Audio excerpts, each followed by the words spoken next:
Kejadian unik terjadi saat Menteri BUMN, Erick Thohir mendatangi sebuah tempat makan bernama Warung Pak Thohir.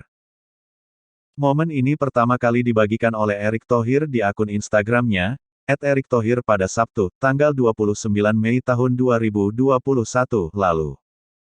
Saat itu Erick Thohir mendatangi sebuah tempat makan bernama mirip seperti namanya, yakni Thohir.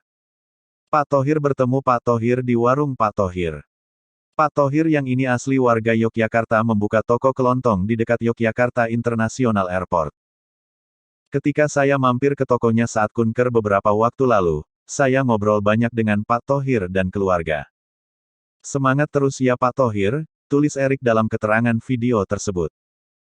Karena kesamaan nama ini pula, Erick menyebut pemilik warung itu sebagai saudara.